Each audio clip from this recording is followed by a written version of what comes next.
This should be played at high volume, preferably in a residential area. Ladies and gentlemen, it is now time! Oh, no. Oh, yeah! I finished these fights. Give me a hell yeah! Top Rope Nation. Learn to love it. It's the best thing going today.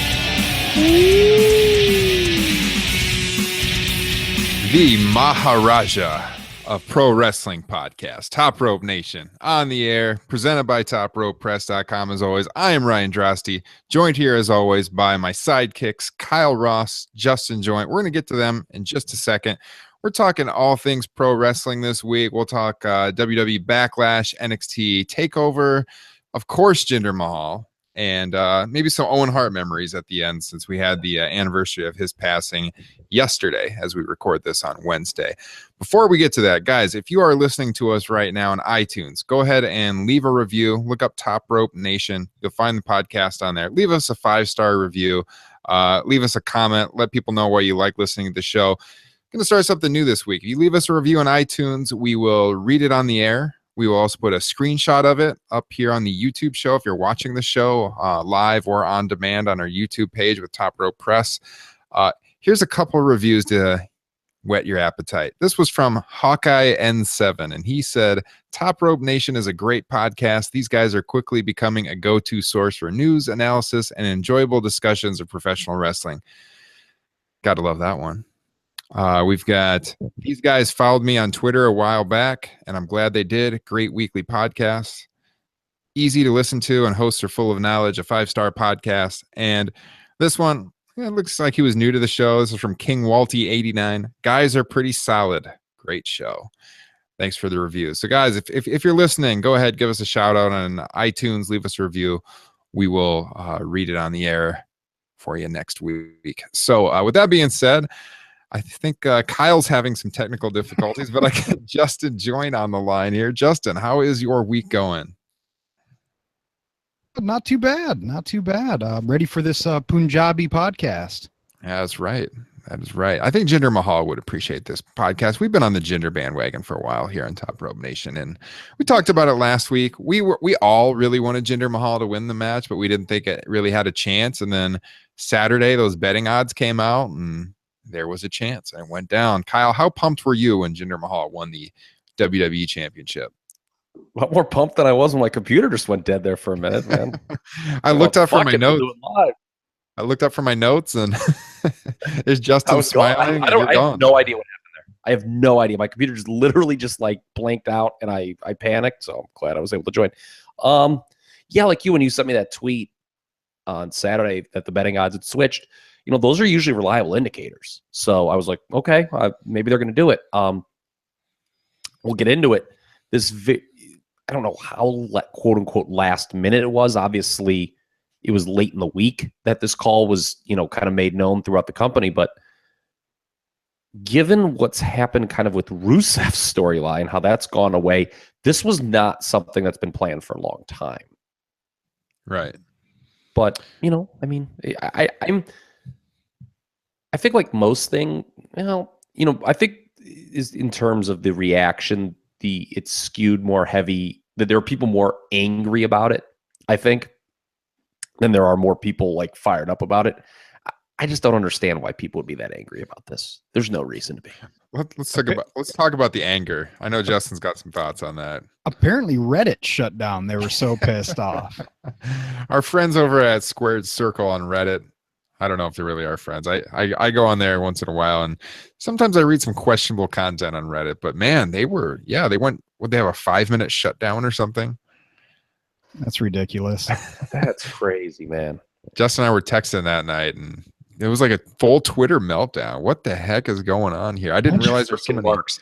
Alistair Black had a great tweet. Did you guys see it? He's like, "Are you guys all mad that the bad guy won?" Oh yeah, that's right. Like that was freaking great. Yeah, like, that's perfect. You know, it's funny. I was thinking, this is the first kind of legit heel champion WWE's had in a while.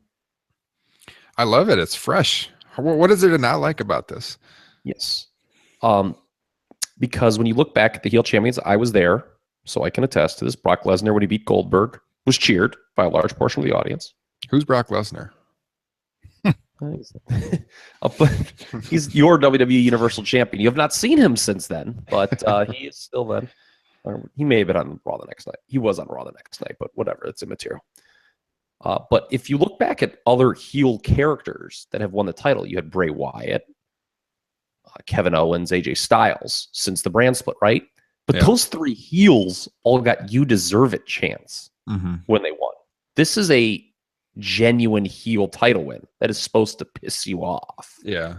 How awesome was his entrance on SmackDown, by the way, with the police escort at the beginning of the show? Oh, it's great. The presentation has been very, very good.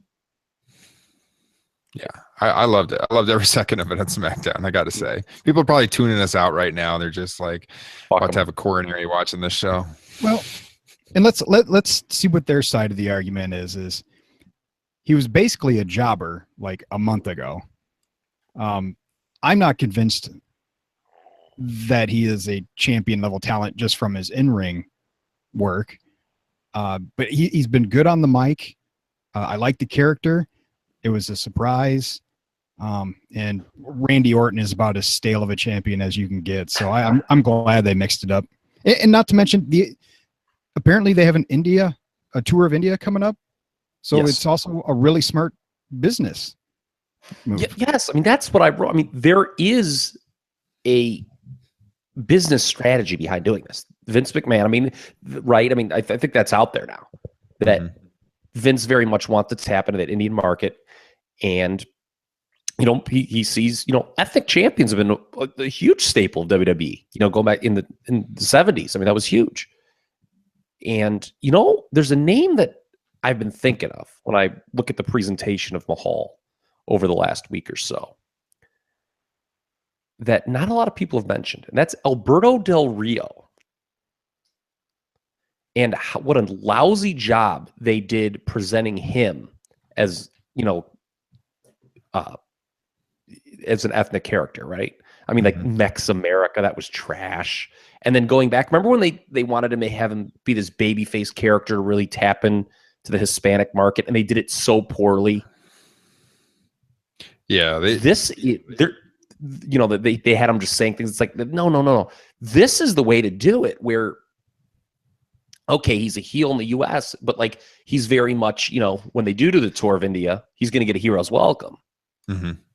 You know, it's kind of like that Bret Hart duality thing they had going to '97, which is, you know, I think set the template for how you promote an ethnic character nowadays, and they really haven't done it since Bret. That's a where great, they've got that. Yeah, that's a great comparison because everything Jinder is saying is not really heel. It's not heel mic work at all. The only thing that's heel about him is the Singh brothers helping him. Yeah. Yeah, it's and what? There's 1 billion people that live in India. There's a lot. Like Kyle was saying, solid business decision. I'll tell you from our web traffic on Top Rope Press, we do a lot of hits from India. So there's a lot of interest. We have downloads of the podcast in India. There's a lot of interest in pro wrestling in India. Well, did you see the SmackDown rating come in? It was up. I mean, part of that could be the typical post pay-per-view bump, but when you look, a key metric that isn't talked about enough, I think, on the internet is these YouTube views that WWE gets. Because what it's really interesting because if they just watch shows in real time and then don't watch anything again, you may not know this, but they take the individual segments from Raw and SmackDown and put them up on their YouTube channel. And it's really interesting to look at which ones draw more hits than the others. And in the case of SmackDown 2 nights ago, or last night, this is Wednesday, the Mahal's clip, which we just mentioned, did huge numbers way beyond everything else that was on the show. I mean, it did one of the, it's done more views than any segment they've got on there almost. And it's only been up for 24 hours. So somebody's interested in this. Yeah, of course. It was a great Jinderella story. I thought, what did you guys think about Backlash as a pay-per-view top to bottom? Like, if you had to grade it, in my report, I gave it a C. I was going back and forth, B to C. I ended up going with a C. I thought it was like an average show, C, average grade. I would go slightly above. If we could do minuses and pluses, I would say like B minus, C plus. Yeah, that's probably about where I would be too. Maybe B minus. I don't know. I feel like nothing sucked on it really, except Harper Rowan.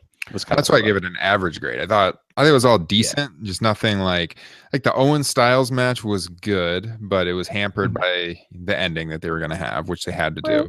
But it's still a good match. As we're going to talk about, not a fan of the Nakamura match. We talked about that last week and what the dangers in that match were, and that's exactly what went down. Yeah.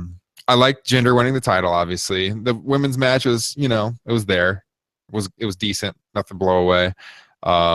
Harper and Rowan, I guess the crowd didn't really care about that one. Zayn and Corbin was a pretty good match. Surprised at the finish, but a good match. You haven't mentioned my favorite match yet. The tag team title match. Oh yeah, that was terrific. That was a good match. So, overall, it was a house show match. Yeah, overall, it was a good pay-per-view, but nothing spectacular, I didn't think. So, you want to go right to that match? I actually wanted to come back to something Justin said earlier. About what is one of the common gripes about Jinder Mahal, in that, okay, he was a jobber and this is just an out of nowhere push. So who is the most likely guy, especially because he's a SmackDown champion, that people are going to compare this to? Especially people who don't like it. JBL, right? Mm-hmm. So I was thinking about that.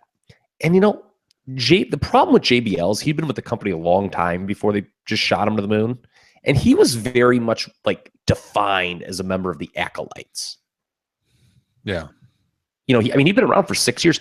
Jinder Mahal, while he obviously was at the bottom of the card last month, he's not that defined, really. You know what I'm saying? He hasn't been around long. Nobody really thinks about 3MB. Yeah. I don't think his career is so defined that he can't break through that with the right presentation. Yeah, and Bradshaw was a jobber going back to the mid-90s. He'd been around for a decade in the company, so. Yeah, but I'm saying just the length that Bradshaw had been around, it was hard for people, when he became JBL, I think it took a long time for people to not think of him as the Acolyte. With Jinder Mahal, there's just not a large enough body of work where it's oh, okay, this guy wasn't that big. Oh, his body's large enough. Yeah. Well, and that can be erased. I think it can be erased. Yeah. I'd love to get on his workout program. Did you see the picture someone posted? It was him last August versus now. Unbelievable. I know it's on did Twitter. Like some of the people throwing it back in the Jinder critics' faces. I don't know if you guys saw these, where a guy was people it's ridiculous, man. How they're just putting a title on a guy who gets all, who does that to his body. And everyone's how dare you speak ill of Eddie Guerrero like that? Oh man. Too soon. Yeah. 12 years too soon. But hey, India, if you're listening to us in India right now, I know we've had downloads there. We love you guys. Thank you for the support. We are on the Jinder Mahal bandwagon. Strong here on Top Rope Nation. We're gravy trading off Jinder Mania. Hey, and if you love our show, speaking of YouTube and India and everything, if you don't know, YouTube, which we have been expanding the show with this weekly broadcast, putting it up on YouTube as a video show. So if you're listening, you can also watch the show on YouTube, kind of a souped up version of the show. YouTube now has put professional wrestling in a almost like a banned category for advertising. So we really make virtually nothing off of the show's advertising on YouTube. So if you want to help us out, you want to help us grow this show, check out patreon.com/Top Rope Nation. You can support the show and everything we do there. Throw us $1, whatever you want, just to show you support the show.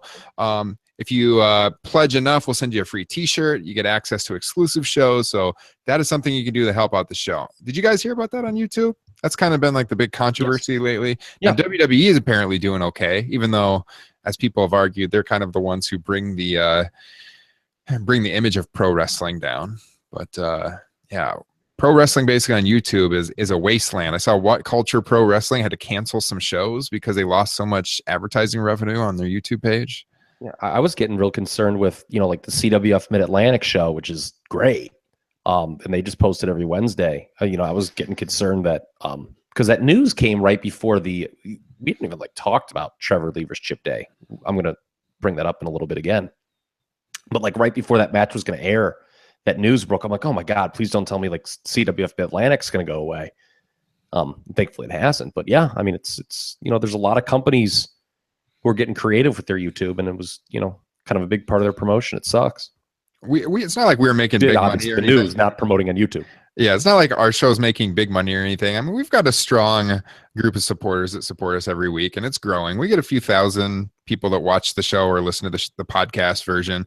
We make a couple bucks a month, a few bucks here and there to cover our hosting costs, at least for the audio files. But now, I'm not kidding you, it's gone down to pennies. The advertising does not bring in anything anymore ever since YouTube made that change.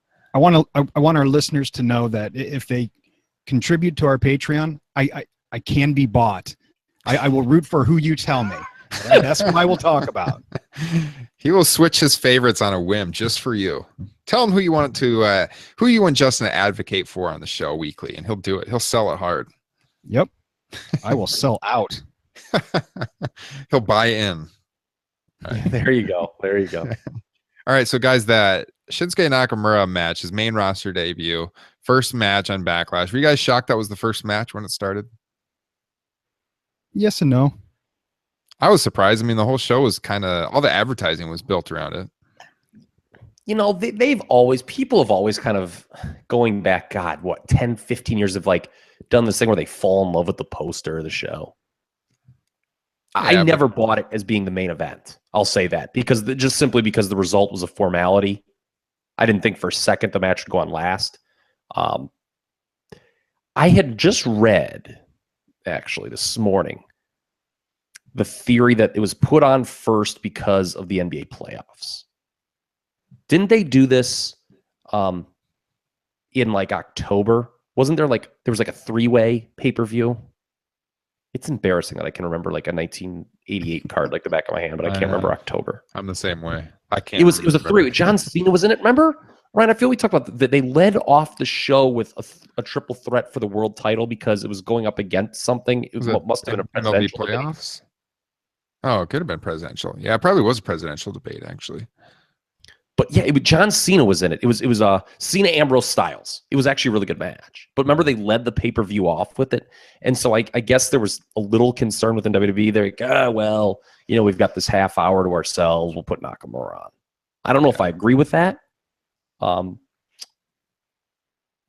I don't know what else you put on first though, because we always criticize WWE for putting those crowd-killing matches. Doing a match where they kill the crowd with the finish in the first match. And at least here they were putting over, somebody everyone wanted to see go over, which is Zayn Corbin what you want to do with the opener. Yeah, Zayn Corbin would have worked, especially with Zayn going over. Yeah, that's true. I'll buy that. So going back to what we talked about with Nakamura and Ziggler and how we thought the match should go, watching it felt like that is what should have been the second or third match in this feud, not the first. Yeah, Ziggler got way too much offense in. I think if you went back and you actually tracked the match, he won the majority of the match easily. And 16 minutes, a 16-minute match. It was just crazy. So I don't think really the position on the card really matters. I was just saying I was kind of shocked it was the first thing. But what does matter is the fact that Dolph Ziggler goes toe-to-toe and wins the majority of the match for 16 minutes. I did not care for that at all. There was definitely one too many heat segments. I think here's what's fun. I did not watch this live. I watched it the next day. So I had already seen both of your guys' comments. So I was prepared, and I kind of was watching it with a bit of a biased lens going in. I was like, all right, let's see how they screw Nakamura here. Okay. And I'm watching. The crowd was super into his intro. They were super into the beginning of the match. I'm like, okay, this is fine. This is okay. They're still buying. I'm okay. And it wasn't until the second heat segment where I think they may have lost the crowd a little bit. There was just one too many. And this whole bit, I saw some people defending it on Twitter by saying, oh, well, Dolph Ziggler's a former 2-time champion. And, in the commentary, they try to play that. That's some retcon shit, man. Yeah. So like now you're going to play Dolph Ziggler up as a former 2-time champion. I mean, I know that they say it before, but it's like, to me, that doesn't really put Ziggler over. Kind of devalues the world title more when you say Dolph Ziggler's a 2-time champion. Oh, shots fired. I mean, can you think of a worse multi-time champion in the history of the company? I'm sure we could find one. Not in terms of ring work. I'm talking in terms of importance. Yeah, I don't know. I'd have to go through the list, but he's definitely a solidified mid-card talent. I mean, because he was like a 2-time champion in that era where you really didn't need the 2 titles. Yeah. He did the Money in the Bank cash-in on Del Rio. And then I can't even remember what the other one was. Oh, he beat Edge on a SmackDown or something and lost it later that night. Yeah. I mean, those were not, history-making moments in our sport. Mm-hmm. Well, we talked about it on the show last week, and it's kind of what I wrote in my review on Top Rope Press. The danger in doing a match like that is anyone that's not familiar with Nakamura, who is familiar with Dolph Ziggler being this mid-card talent, is wondering what's the big deal about Shinsuke Nakamura. It took him 16 minutes to beat Dolph Ziggler, basically got his ass kicked for the majority of the match. He took all of Ziggler's signature moves, comes back at the end, out of nowhere, wins. Why is this guy special? If I'm new, that's what I'm thinking. I thought the near falls out the finishes was a disastrous idea. In some regards, I actually thought it was worse than our fears last week. I mean, if people go back and listen to last week's show, I mean, we kind of laid out what could be like a worst case scenario for AJ in this match. And in some regards, it met those worst fears. That's for sure. I think that was the first line on my review was, I'd love to know who agented this match. Yeah, it was just, if you want to make someone, look, it shouldn't have been a total squash. We said it shouldn't be 30 seconds, but there was just no reason to have that match be that long because it wasn't a great match. And, Nakamura he didn't feel special. No. And it was really exacerbated when you watch that main event. And on SmackDown from last night, man, you tell me that you give AJ and Nakamura a 20-something minute match against Kevin Owens and Dolph Ziggler, you're thinking, okay, oof, that was not a great match either. Again, he was not on offense enough. I don't know if it's him. I don't know what's going on, but the presentation has not been good. And if people who aren't familiar with them, they're, there's kind of a backlash in today's society when something gets hyped to you.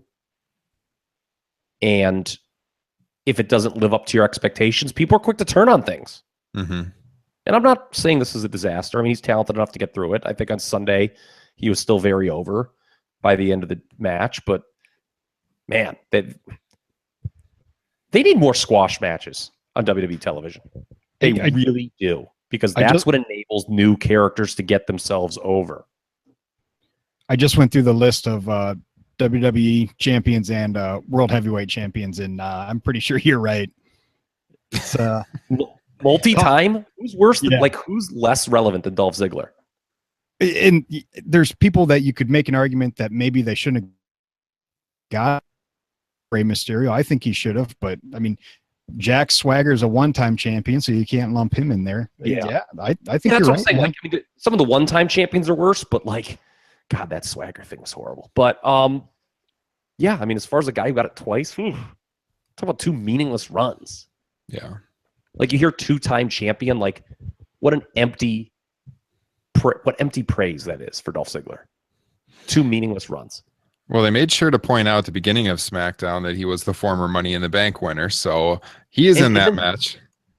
Oh yeah, that's right. He did catch it, but yeah, they did. I mean, and that's smart, I guess. But I have an issue with the way they did Money in the Bank. We'll get to that, but I just think that Nakamura, he just didn't come across as special or cool. You just needed Ziggler should have been trying a bunch of stuff, and none of it should have worked. That's the way the match should have been. It should have been like, here's Dolph Ziggler. He's a 2-time champion, and he's going to do all this stuff. And Ziggler should have just had an answer, or Nakamura should have just had an answer for everything, not do like 2.5 heat segments. And that finish didn't work with the live crowd. Did you know? Like, they did this nuanced finish where Ziggler spit at him, and then like Nakamura like kind of got real fired up, and then he just took over and won. Mm-hmm. It was kind of lost on the live crowd, I thought.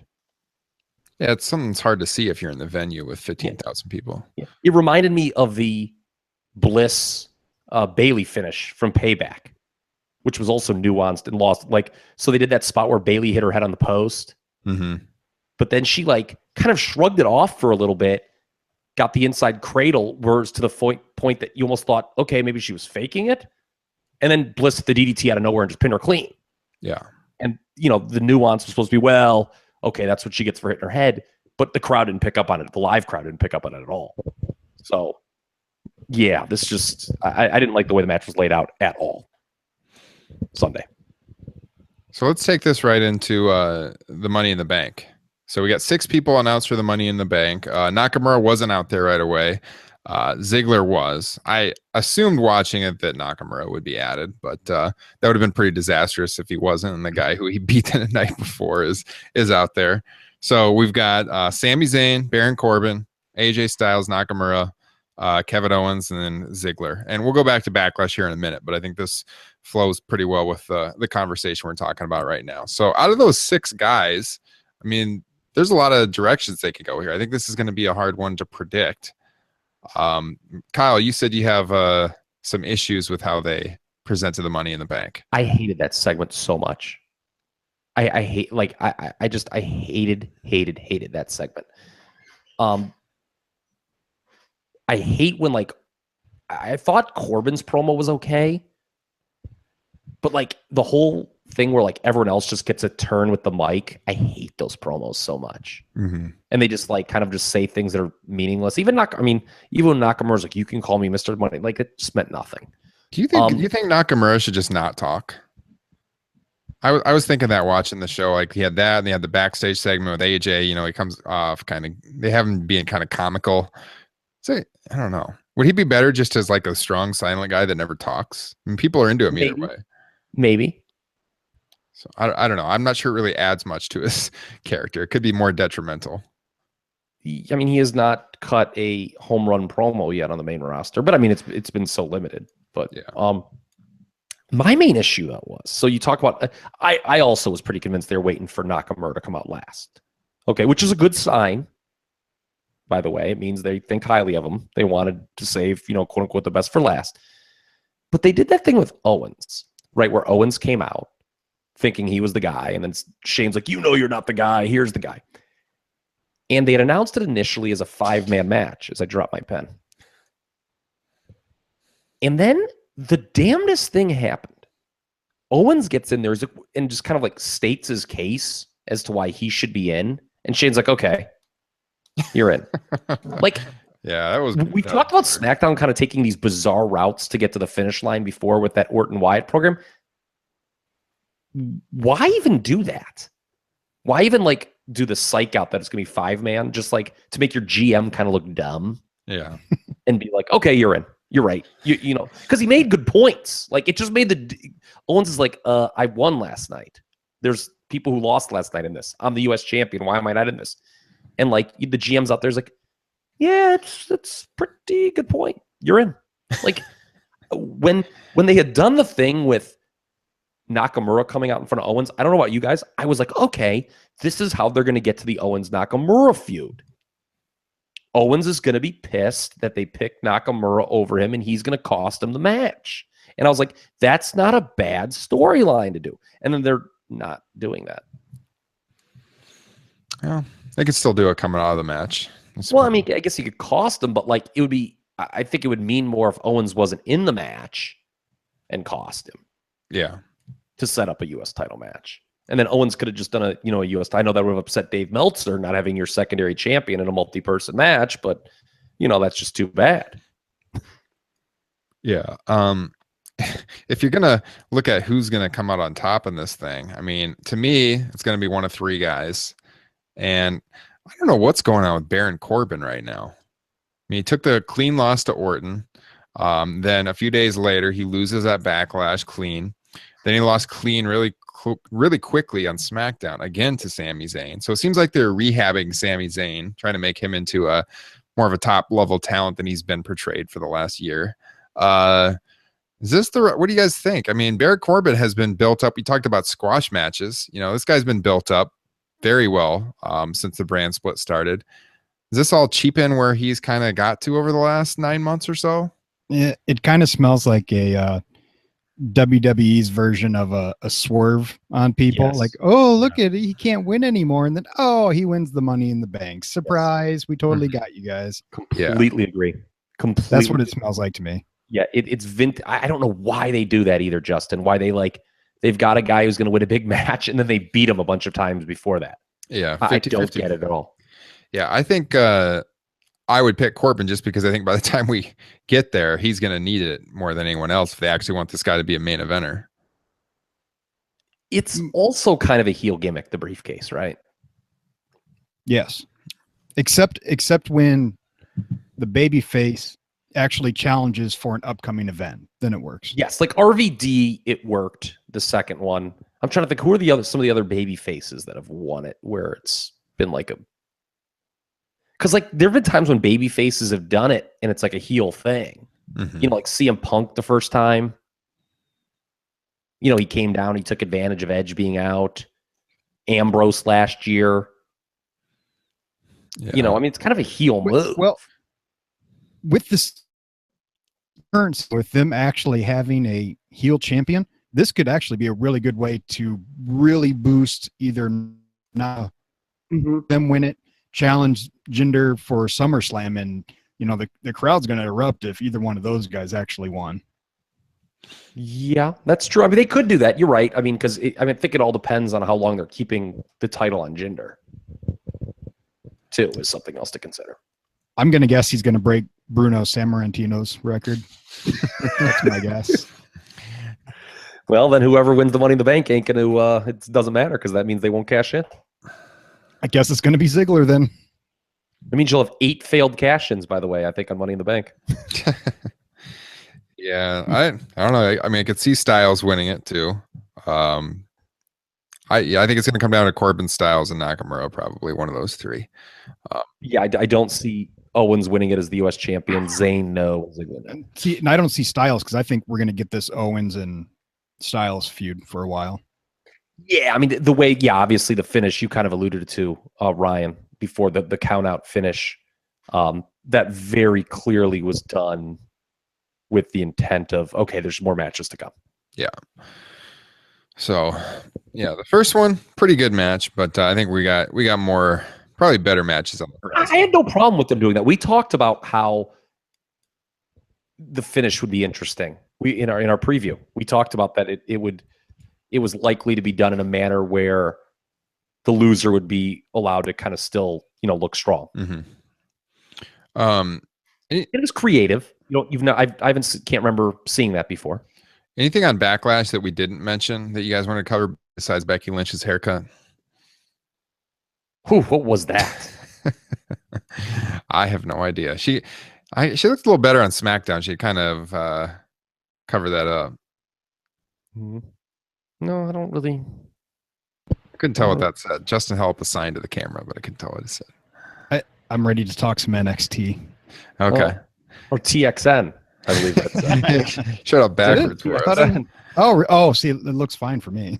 Yeah. Well, the NXT show is phenomenal. Portion of the podcast. Justin and I actually watched NXT together. He came over to my place. In fact, Justin, you left a few of your Stella Artois bottles over here on purpose, so you have to invite me back. I may have given one to the wife last night, so I'll have to pay back on that one. Yeah, NXT, especially that UK title match. Obviously, that's what everyone's talking about. We kind of wanted to talk about that match and where it ranks as far as if you are rating a match of the year right now, at least in WWE, because I know there's one in New Japan everyone's going to point to. But man, I don't know. As far as WWE matches go, that's my match of the year right now. I gave it 6.5 stars. So Well, you're breaking the system here. If it would have been in the Tokyo Dome, it would have got 7 stars. Oh, here we go. No, I really like. What's Norm Dooley thinking right now? I would say that as far as matches under the WWE banner go, it would be either that or Styles Cena from Rumble. yeah, I think it's definitely got to be one of those two. In a distant third for me is the 3-way elimination tag at NXT Orlando. Okay, yeah, that's good. I would say that this was probably one of the 5 best matches I've seen in any promotion all year. The UK match. Yeah. Easily. Now, the Omega, the 6-star match from Wrestle Kingdom. That's one everyone's going to point to, which was a phomenomenal match too. Naito Tanahashi is right there too. The top 2 are both in my top 5. Yeah. Omega Okada. My number 1 though. I don't think I've had a chance to wax poetic about my number 1 match of the year. All right, let's hear it. House of Horrors. Yep. You got it. No. Chip Day versus Trevor Lee, CWF Mid-Atlantic. See, I still haven't seen it. That is incredible professional wrestling. I had heard about it. A lot of people I read on Twitter who I respect, and I was like, all right, I'm going to check this out. Bruce Mitchell gave it 5 stars. I like Bruce. And I checked it out. I was like, all right. So it kind of had the hype that Omega Okada had going in. And I'll tell you what, I enjoyed it more than Omega Okada. I really did. It is great old school Southern wrestling with a modern twist. Where can one go to watch this? Look up CWF Mid-Atlantic on YouTube.com. They have all their. I forget what the week was. I'll send. I can look it up and I'll send you the link after the show, if you remind me, because I'll probably forget in 5 minutes.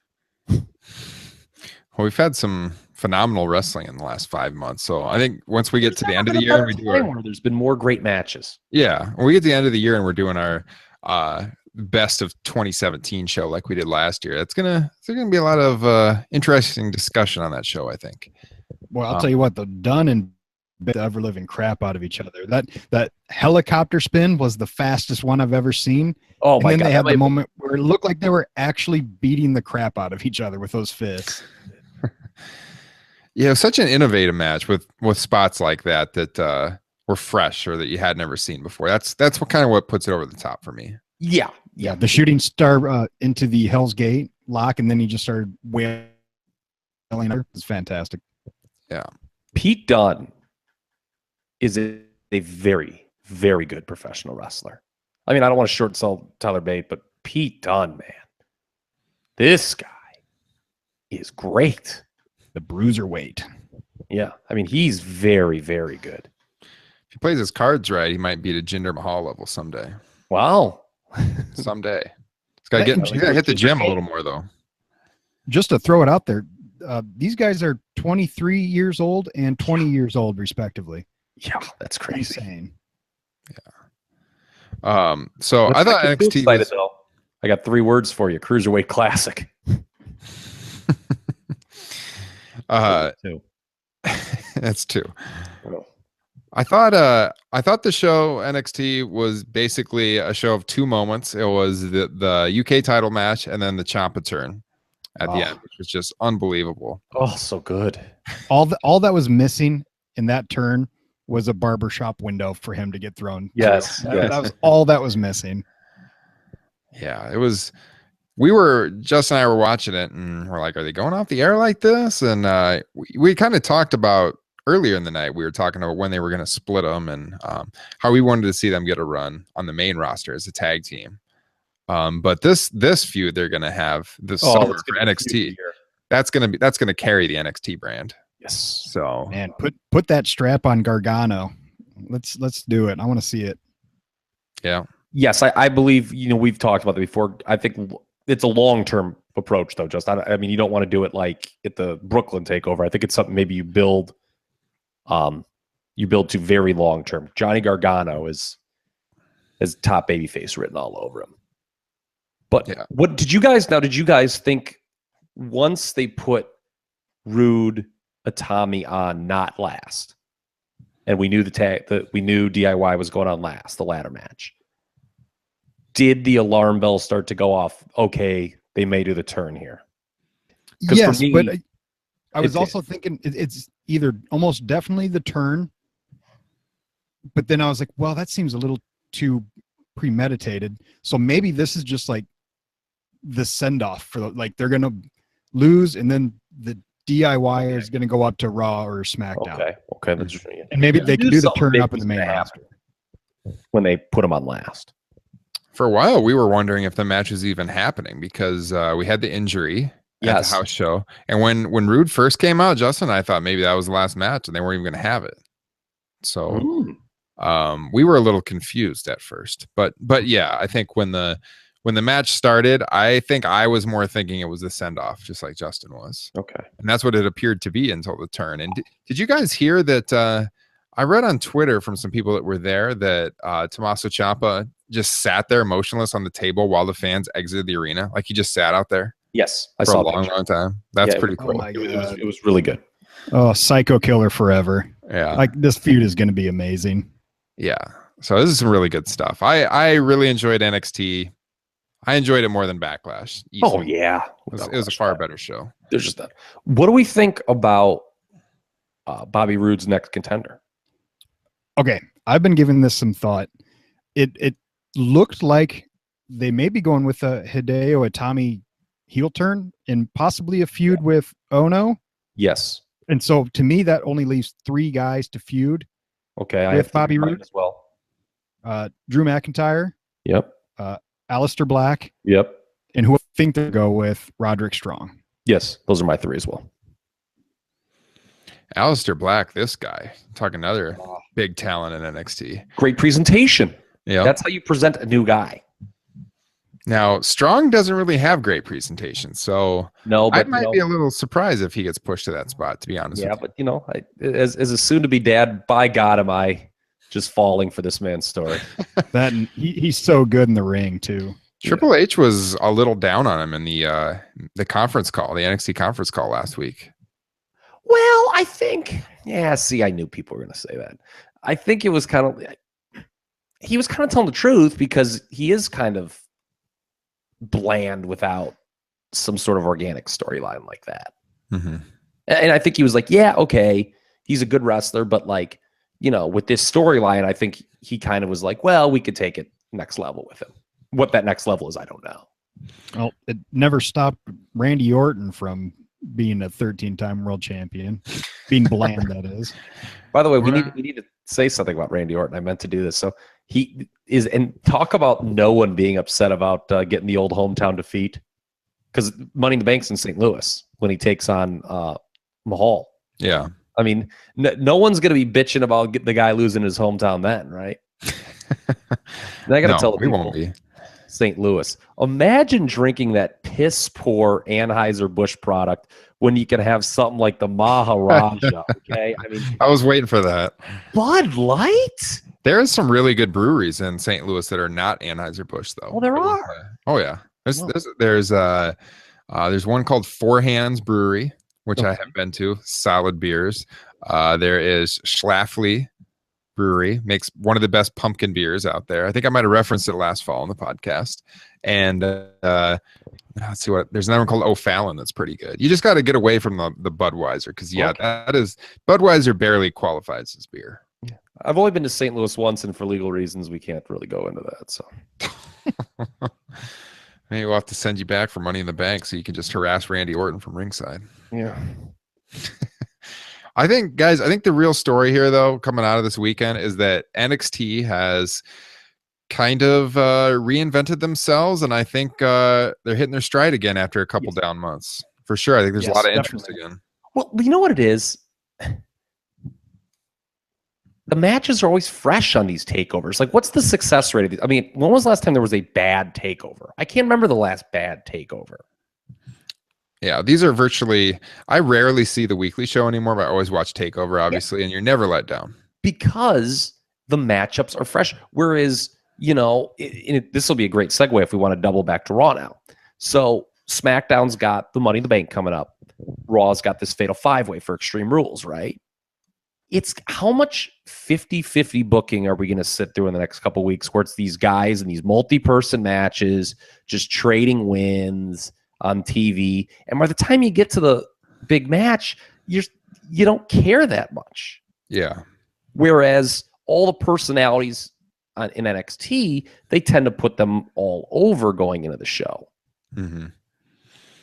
Yeah, with those 5 guys, you're going to see about every combination you can think of on Raw over the next few weeks. That's for sure. Well, yeah, I mean, next week's go home show. I mean, look at the way they scrambled it up. They did a singles match that led to a tag match this week, and then next week there's a triple threat and a singles.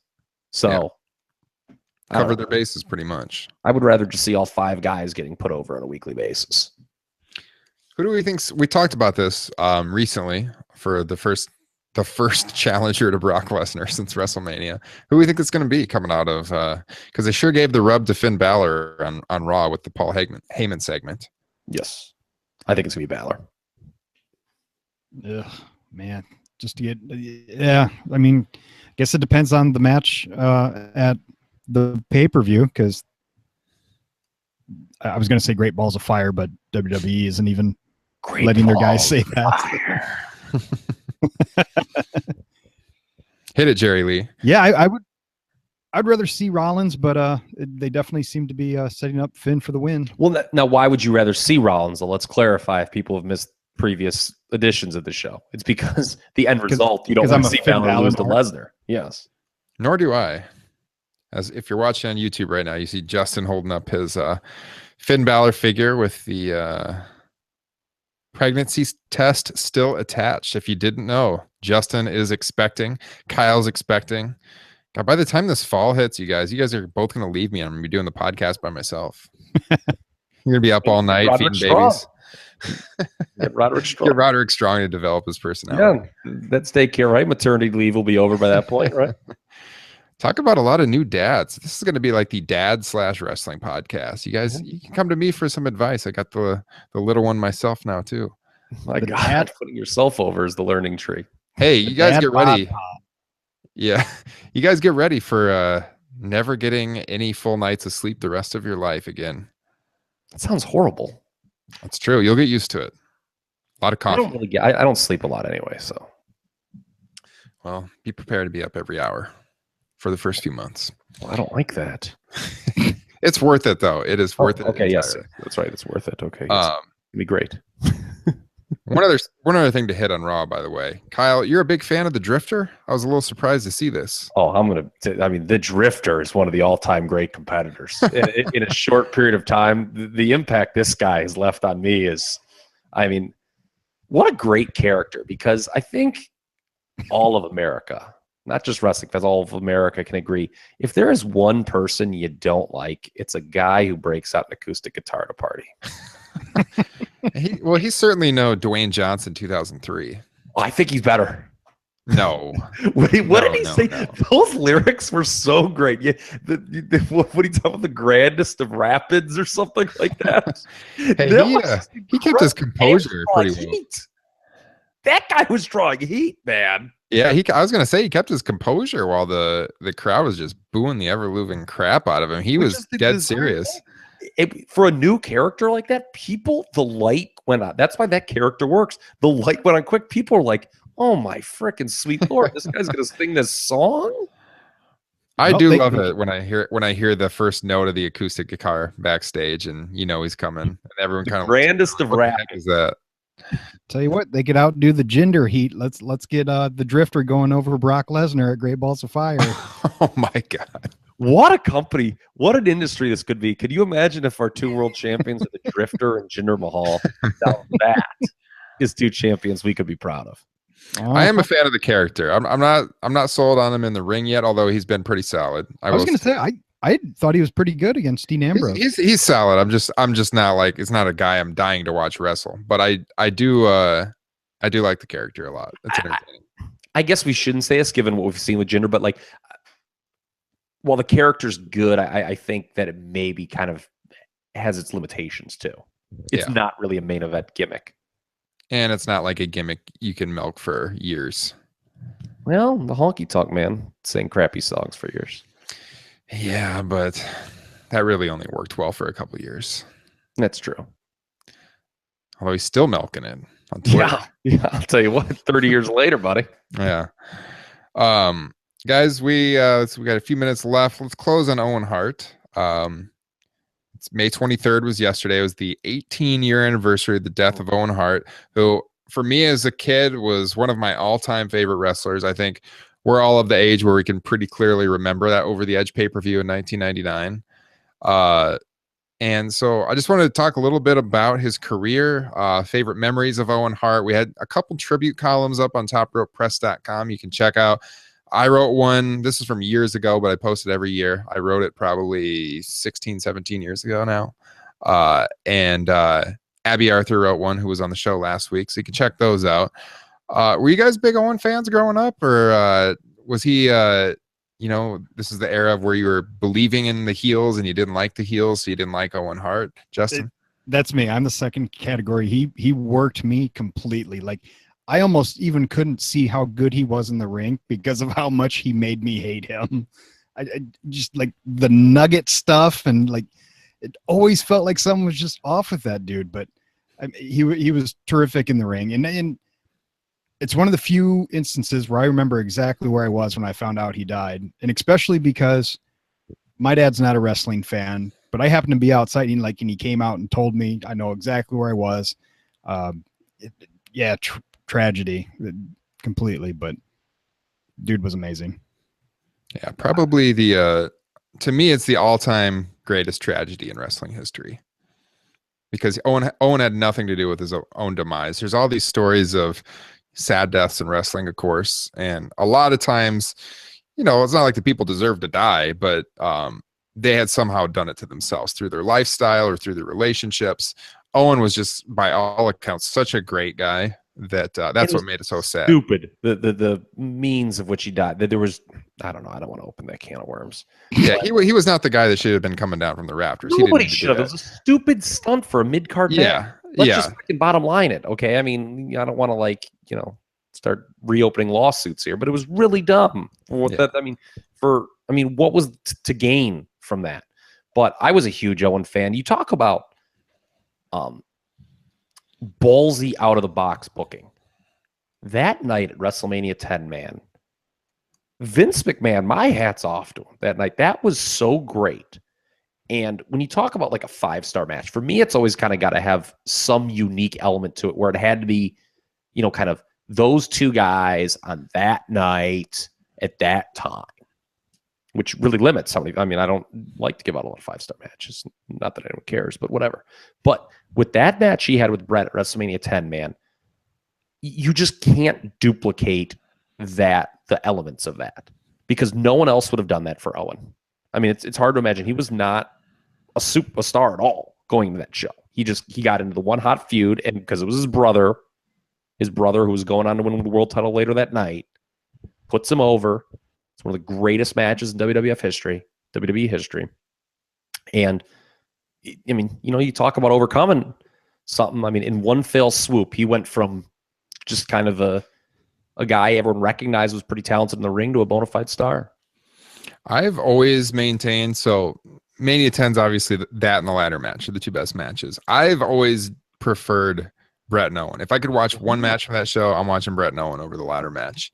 And one of the interesting things, so they had such a great feud throughout 94, him and Brett, was that Brett really didn't want to do the feud originally. He had to be sold on it.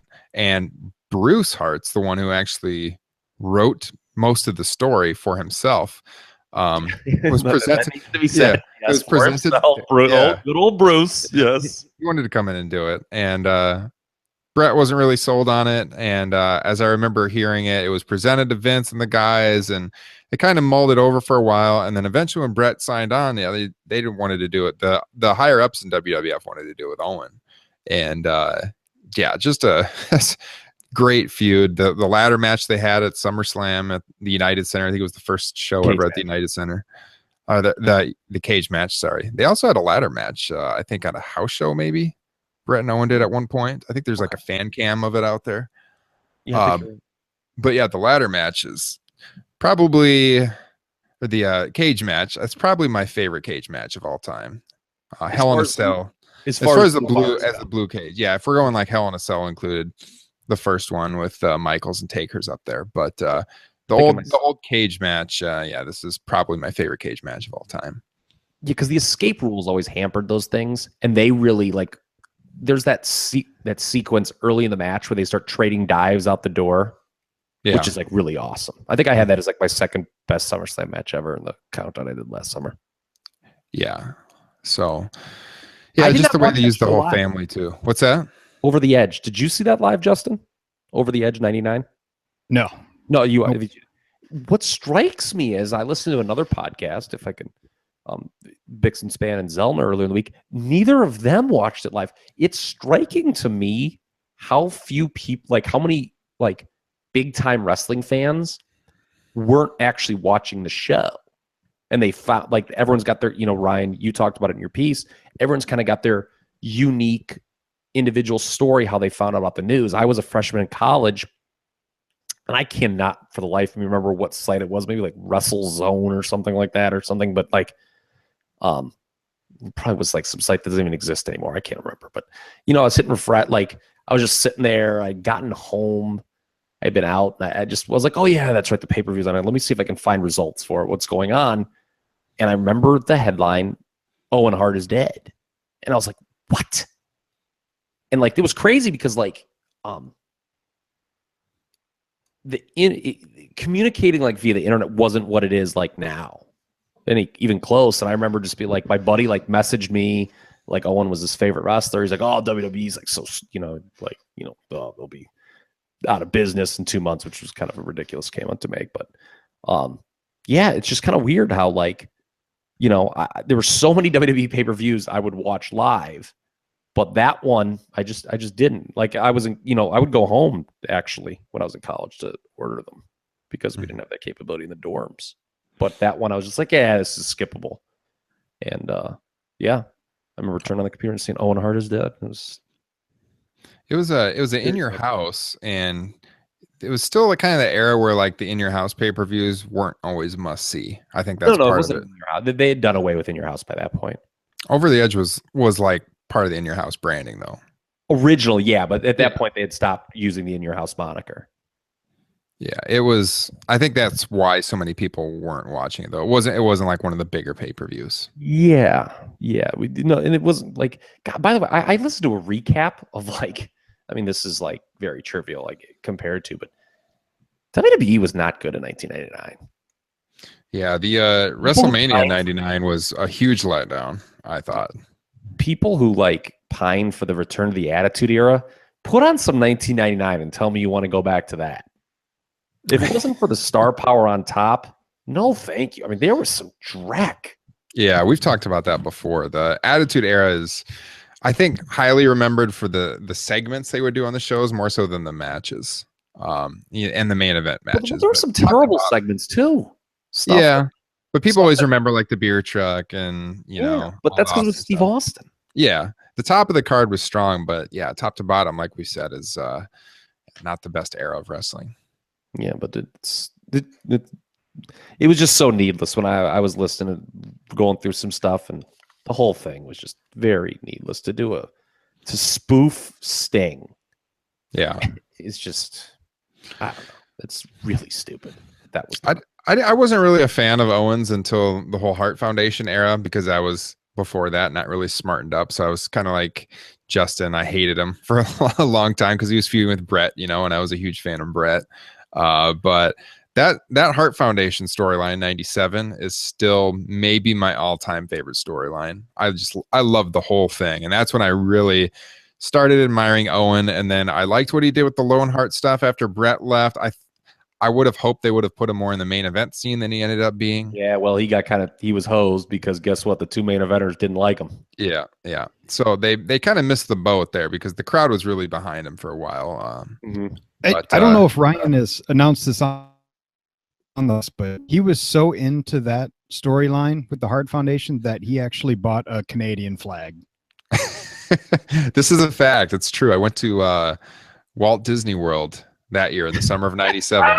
And if you've ever been to Disney, Epcot, they have all like the country sections, and I made like a beeline for the Canada one, and I bought a big Canadian flag. Yes, it's true. And another thing I remember from that era is I was in Boy Scouts, and me and my friend Jeremy were both big wrestling fans. When we go on the campouts, I'd bring the old WWF magazines and stuff, and we would always like.